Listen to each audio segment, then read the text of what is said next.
on TRE, Talk Radio Europe. 11:29. We are now going to talk to Tony Gosling. He's been on the show before, been on the radio station many times before. He's an investigative radio journalist who reflects the concerns of ordinary people rather than the attempting to lead opinion or sensationalise things, as some members of the press certainly want to do. I'm absolutely delighted to welcome Tony back to the show. Thank you for joining us, Tony. Hi, Bill. Wow, what a time to talk to you. We're going to start with the poisoning in Salisbury, of course, an area you know very well. Yeah, I worked for the BBC in Salisbury. They've got a little office just by the Arts Centre. I don't know if they still have, but that's where we hang out with a news producer. And we used to do something every day, which was a couple of hours Salisbury opt-out. So it was just for people in that part of Wiltshire. I don't think the BBC do that anymore. And Wiltshire Sound has gone. It's now called BBC Wiltshire, very imaginatively. But I mean, all I'd say about Salisbury is it's a deceptive city because it's absolutely surrounded by military all over the place, including what was supposed to be secret, I don't think it is anymore, underground nuclear weapons store at Chilmark, which was the quarry which was originally used to get the stone to build the cathedral hundreds of years ago. Okay. So, I mean, it's just that they're everywhere, including the headquarters of UK Land Warfare at Wilton, just down the road. And, I mean, that whole area is, of course, we've got Salisbury Plain, where all the training for the British Army and other parts of the military goes on. So people don't realise, you could easily visit it as a tourist and think, oh, what a sleepy little town. But it is military everywhere around there. Well, I have to tell you, I went for an interview, an audition, a live radio audition in that very office that you were discussing there. So for the BBC once. I think I saw your coffee cup still left in there. It wasn't washed up, by the way, Tony. Yeah, and probably some copies of my old tapes of things that we used to do there. That's just in the old days of reel-to-reel.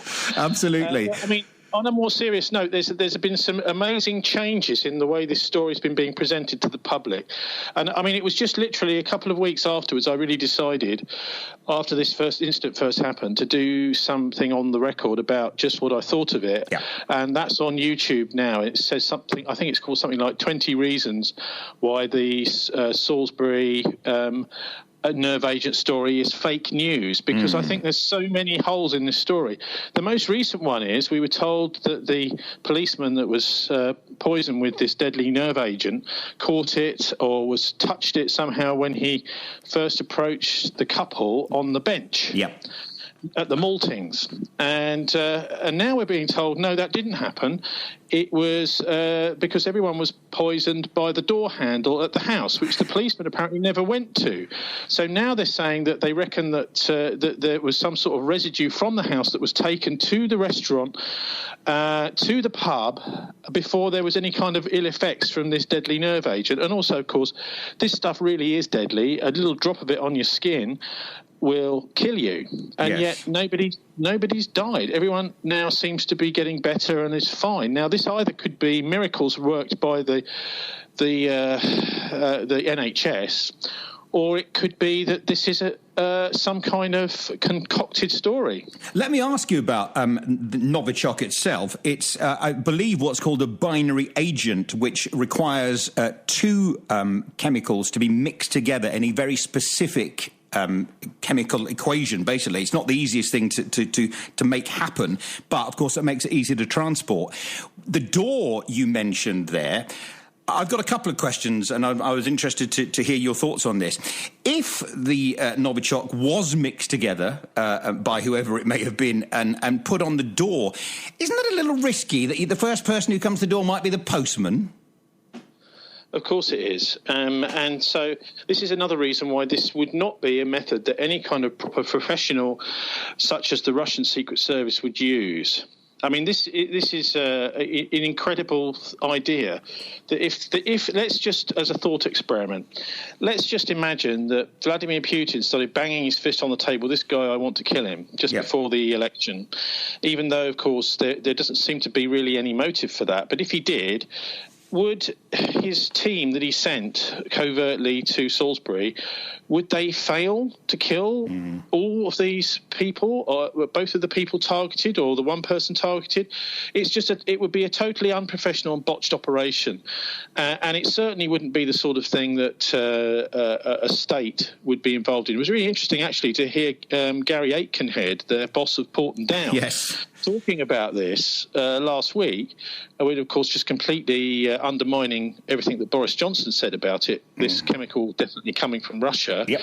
But he also said something else. He said that this is almost certainly, or I think he used the word probably, a state actor.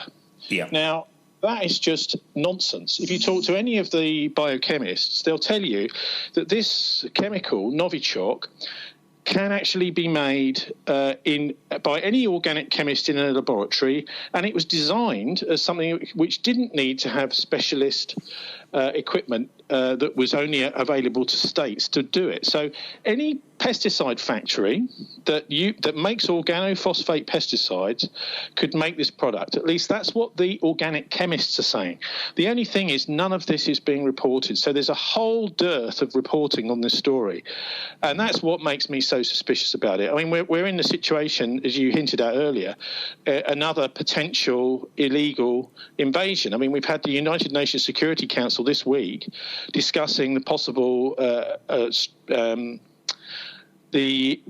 chemical weapons attack in Douma, and the potential that there might be an attack by the United States. Donald Trump has threatened this.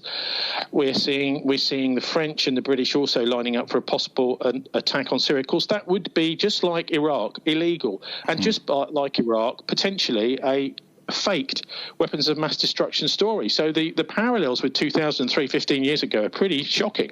They are. We'll go on to that in a moment, because I've got a few questions on that. But let me ask you a couple of questions.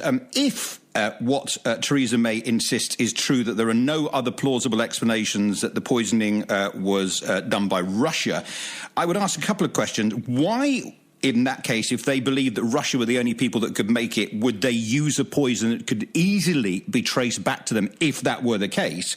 And my biggest question, and I'd love to hear your thoughts on this, Tony, is what would the Russians have to gain?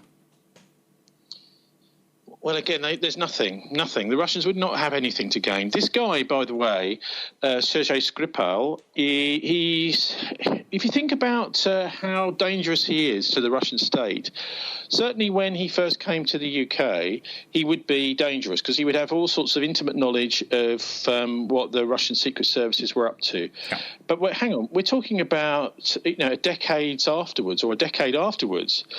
He's really not going to have any knowledge now which is of any real value to the British. So why would the Russians now think about trying to get rid of him? I just don't think that's plausible. But what knowledge he would have is of the British Secret Service. It's quite clear he's been working closely with with Pablo Miller, who was the guy that recruited him for MI6, and also with this guy, Christopher Steele, who put together the dodgy dossier on Donald Trump, all to do with the rather strange behaviour of Trump with prostitutes, which was just released at the time of the presidential election. So I would suggest that actually Skripal is much more valuable to the Russians, and there is an article which says that he actually wanted to go back to Russia, not permanently, but he wanted to go back and visit friends and stuff. And he'd actually written to Putin saying, look, I know I've been involved in this spy swap, but I'd like to come back and see some of my relatives. He's obviously getting a bit homesick. And I don't think that the British Secret Service would have really been too pleased about that. So there is definitely a motive for the British to should we say, make it impossible for him to return in one way or another. Now, whether that means that it certainly is a motive for the Brits to say, look, we can't allow this guy to go back because he knows far too much about Christopher Steele's dossier, about this privatised company, which is made up of ex-MI6 people, effectively a kind of privatised secret service, Orbis Business Intelligence. And we certainly don't want him going back to Russia and telling all the secrets about how this dodgy dossier in the Trump election was prepared. And of course, we then have the perplexing question of his daughter Yulia, who is out now, and actually only the Russians have allowed us to hear her actual voice. And she's saying some very odd things this morning, isn't she? Yes, she's. She is. I think it looks to me as if she's somehow been intimidated or bribed, which of course is what this is the stock in trade of the MI6 and these secret services. What they do is they try and play on people's ego. There's money to bribe people. They try and get them on their ideology to go from one side to another. But the shocking thing about the released phone call was that last week we had the actual voice recording of her talking to Victoria Skripal, saying basically, look, they're not going to give you a visa to come. And of course, that was announced at the weekend that they will. Just after the weekend that she wasn't going to get a visa. The most shocking thing to me was that in that phone call, which in the Western press was presented as, we can't verify this phone call. Okay. Well, the next day they announced that, actually Sergei Skripal is recovering, and it looks like he's going to make a full recovery too. But that was talked about in the discussion that the Russians released with Yulia. So I think what's going on here is it's news management, disaster management, and this story is being managed by the British establishment day by day. And I go back to this thing about whereabouts was the poison? Was it actually, and where did the policeman get ill? Was it by the bench in the maltings, or was it back at the house? Because he apparently didn't go to the house. And so they've got a real problem with this story falling apart. Theresa May, in all of this, has received almost widespread praise for her handling of this ever stranger thing.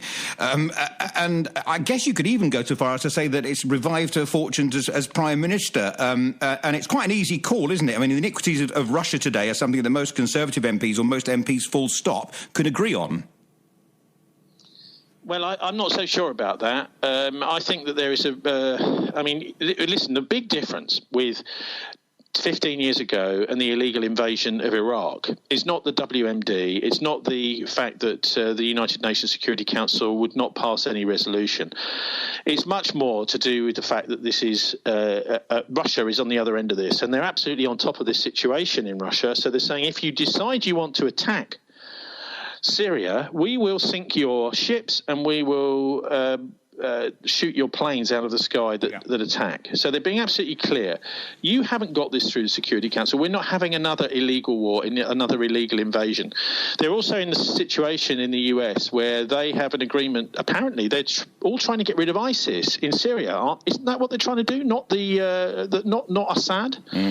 Well, actually, what they do is every time they do an airstrike of some sort, a missile strike, they wire through first the GPS coordinates of where they're going to strike to the Russians. And that's how this cooperation has worked, and how this civil war, if you can call it that, which actually it's more of a proxy war, I think, with the Turks being involved in funding and helping, and NATO being involved in funding and helping ISIS and al-Nusra, these so-called rebels, I would call terrorists. The BBC never does, but that's down to them. So, I mean, this may not happen. I mean, what I've heard is that maybe we're going to see some strikes by Trump at the weekend. And if they don't tell the Russians beforehand, this is simply going to happen. The Russians will take down American jets, and they will possibly, if those missiles come from ships, those ships will hit the bottom of the Mediterranean pretty quick. Yes, I mean, Trump, of course, his tweets are beyond belief. Get ready, Russia, because they will be coming nice and new and smart, referring to his weapons. Talk about kind of telegraphing your intention. Well, and also, I mean, we've heard, I don't know if you've seen these reports from the Lebanese media, that they have actually captured what they believe to be British special forces in Douma, which is this area of eastern Ghouta where this chemical weapons attack is supposed to have taken place. So that will be interesting to see over the next few days or weeks if those people do turn out to be. I mean, we've got this whole situation with the people like the SAS, the British Special Forces, American Special Forces, the Green Berets, they are totally outside any kind of democratic control, these special forces. So when you look at the parliamentary committees, the Defence Select Committee, people like that, these special forces can be deployed by the government, that is to say by the Prime Minister and by the Defence Secretary and by the Foreign Secretary, and nobody else needs to know about it. So it's quite feasible that these special forces have been in some way involved in this chemical weapons attack. And I'm not saying that they've done it, but they may know who's done it. They may have actually helped to get some sort of chemical weapons to the centre. But what we've heard from the Russians on the ground is they've had their people in there, and they've said that we can find no trace whatsoever of any chemical weapons being used in that area. So it's not impossible that this footage that we've seen on the TV has been somehow faked somewhere else. And it's good to see, actually, that the BBC have, when they've been showing this footage, at least along the bottom of the screen, saying, this is unverified footage. Because, the thing is, when you see children in that situation, it looks like that they're very, very ill, very sick, dying, crying, this sort of thing. This actually hits us, doesn't it? Hits us very hard. And what we don't see is the children who've been hit so hard over in Gaza, for example, over in Palestine. We just don't see pictures of the way that the kids over there have been so horrendously affected by the apartheid wall, by the starvation, all this kind of thing. So I think what we're witnessing here is the use of, potentially anyway, of psychological warfare techniques. Not only, these techniques are designed to be used against enemy powers, but it seems to me that they're also being used now against the domestic population. One of the most fascinating things I've seen, and Ian Fraser, a friend of mine who's a financial journalist for this Glasgow Herald, he's retweeted something which I found absolutely fascinating on Twitter, which is a guy called Riam Dalati, who's a BBC Syria producer, who has retweeted some fascinating pictures. And he said, or actually, no, he tweeted it himself. He said, pro-rebel activists appear to have staged a last hug photo. It went viral, claiming to show young victims of the Douma gas attack in their last embrace. Victims can be clearly seen on two separate floors in the aftermath footage, placed in position at the collection identification point. So what he's saying is that this is staged. And he's also tweeted that he's fed up with kids being used for these staged attacks. Now what's happened is that tweet was deleted and his account has been protected, so nobody can go back and even see that the tweet's been deleted anymore. No. But thankfully, people have kept copies of this BBC producer's tweet. I think what's happening here is that there is an attempt to fake this attack, and what we've seen is a very quick cover-up operation by the BBC there to shut this guy down and say, well, look, if you want to keep your job, you better delete that tweet and you better do this and you better do that and protect the account. There was another tweet, Tony, allegedly from the Russian Defense Ministry, and that was a month ago, which said the RU MOD has reliable information that insurgents are going to stage the use of chemical weapons by the government troops against civilians in some areas of the eastern Ghouta. There are people there to simulate victims of a chemical incident. Correct. So the Russians said this was going to happen. It did happen. And this is the Russian Ministry of Defense. So certainly the Russians themselves were prepared for this. They expected it. They told the world. The only thing is, it wasn't reported. Now, I'm talking about the British Special Forces that are being reported as being found in this area where this chemical weapons attack allegedly took place. Look, if we're doing our jobs as journalists, we don't necessarily have to say, well, we believe this is true. We don't have to report it as fact, but we should be reporting what these foreign news agencies are saying, at least, and they haven't been doing that. So this is what the sort of thing that I think is a very sure sign that what was happening here is a very strong attempt at news management. So certain potential aspects to a story, whether it's the Skripal story in Salisbury or whether it's the chemical weapons attack alleged last weekend on the outskirts of Damascus, there are large aspects of the story that's simply not being reported. And that, I think, is the real worry. I think the BBC particularly, they've done a reasonable job, but Sky, it seems to me, have been the ones who have been at the forefront of reporting the the lies. I would just say some of this appears to be lies, and they've been reporting that as fact. Now, do you know what that makes them? Go on. That makes them conspiracy theorists. Indeed. Yes. One of the most important jobs as a journalist is to sort out the fact from the speculation and present it as fact and present it as speculation. And they simply haven't been doing that, Bill. And as we finish here, Tony, Trump tweets, "Our relationship with Russia is worse now than it has ever been, and that includes the Cold War." What do you actually think may happen next? Because we are dealing now with we're not kind of dealing with a nutter in North Korea who's just a bit bonkers. We're poking a superpower. Okay, well, Trump is no President Kennedy. So when there was the Cuban Missile Crisis in 1962, which was pretty hairy, and it was a real serious, nose-to-nose confrontation between the Soviet Union and the United States, we had President Kennedy in charge. And, of course, within a year, I think it's just about within a year anyway, a year later, he was assassinated by a combination of the FBI, the CIA, and Lyndon Johnson. And I'm not just saying that. The evidence is pretty clear that they got the Chicago Mafia down to Dallas to assassinate him. It was a Chicago Mafia hitman, James Files, has confessed to it. And, in fact, that's in the Express and the Daily Mail and places like that have reported that more recently. Mm-hmm. But look, the problem here is that, Trump the brilliant article I would thoroughly recommend everyone to read about Trump. It's by William Engdahl called The Mafia Don with a Pompadour, and it shows Trump's long connection with the mafia.